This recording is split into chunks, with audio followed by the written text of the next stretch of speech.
weekdays from midday. Only on GB News, the People's Channel, Britain's news channel.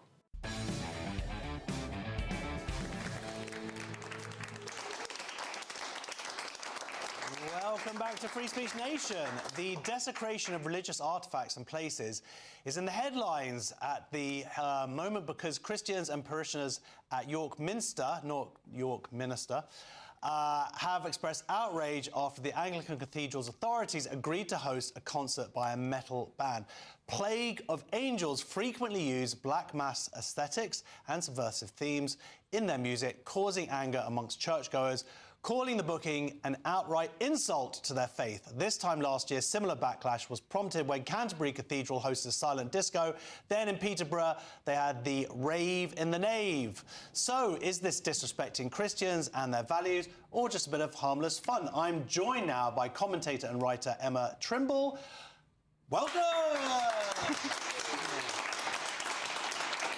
Emma, what do you think about this? I am entirely behind the protesters against this. So in the church, this has been a problem for a long time. It seems to be getting worse.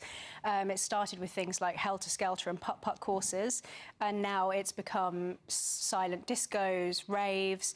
There was one incident recently, I think it was Cambridge University at one of their balls, where they had somebody they were doing a life drawing class as part of the entertainment. Someone exposing themselves in front of the altar of the chapel, presumably something that must have been signed off by the authorities there.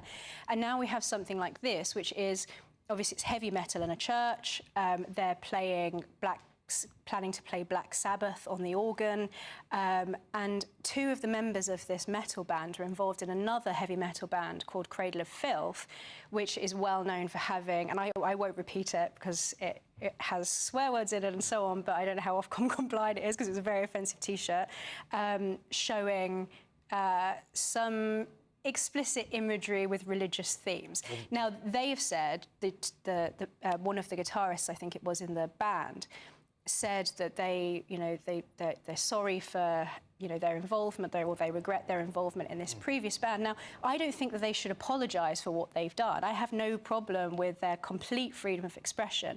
The issue here is what is appropriate in a sacred building. And the church seems to think that the way to get people into their buildings, to raise the money to keep these buildings going, because they're really facing a crisis at the moment on that front, is to do these sorts of secular activities within the church. But I think that this is the opposite of what they need to be doing in order to bring those buildings back to their proper purpose, which are as sacred spaces and as churches. So I think they should be leaning into tradition rather than doing these sorts of sacrilegious activities within the church buildings. As you say, do you think it is just a financial issue here? They're also arguing that it's a way of maybe engaging with new churchgoers, potentially new church. You go to a heavy... It's happened to all of us. We've been to a heavy metal concert, and they were like... and all of a sudden you're crossing yourself. And, I think it's really wrong-headed of them. I think, if anything, you can see they've been doing this sort of thing for a long time, and church numbers have just been declining. The only places where the Anglican Church is seeing a rise in its congregation numbers are in more traditional churches. Young people are turning towards tradition. They don't want this kind of thing. And yes, you might bring more people into the church, but how many of them are you going to retain there, and to retain there for the purpose that building was intended? So I think actually what they're doing is they're just facilitating the decline of Christianity in this country, particularly of Anglicanism. I also think that it is in a very fundamental and deep sense. It's insulting, it's sacrilegious, and it is... that there's something about it that it is really profoundly quite wrong to be hosting these sorts of events, even the silent raves, within these church buildings, because it defiles the sacred space. Yeah, it's an interesting one. I wonder if people who are less spiritual, whatever their denomination is, would be as bothered about this. I'm just thinking about the synagogue that I belong to. I know they hire out the central area for different parties and dinner parties, and they can kind of move things around like that. And you're right, though, there is something to when it is used for what it's meant to be used for, or what it's created for, the idea that this other stuff, if we saw what was going on during the week when it wasn't necessarily being used, maybe we'd feel differently about that. But then I also know that there are financial considerations. They have to pay the mortgage and all these other things. So that you could be somewhat sympathetic.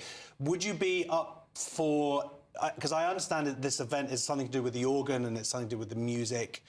I don't know, I mean, if the event wasn't disrespectful in any way, like if this band, I suspect what happened was that the person who works for the church saw that it had, it's called Plague of Angels, right? So they probably went, oh, it's got angels in it. That's good, that's close Didn't enough. bother to do a cursory Google. Yeah, so that's fine. But if it was used, what kind of event do you think could be used? If they were there, they were respectful, they were playing maybe traditional music or adapting, because there are Christian rock bands, aren't there?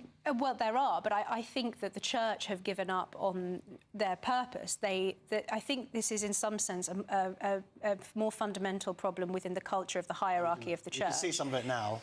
Yeah, it doesn't look like something suitable for one of the country's most beautiful cathedrals, does it? But I think that it's something fundamental within the culture of the hierarchy of the church. They've really turned away from evangelism, and I actually think that, you know, if you want to put on concerts in church buildings, there is such an incredible and beautiful tradition within the church of music, of organ music, of choral music, really beautiful things that could not only bring people into the church that might never have been there before, but keep them there and keep them coming back for services. And that's what you see all the time in particularly Anglo-Catholic parishes, where people come, maybe they come for the music initially and then they stay.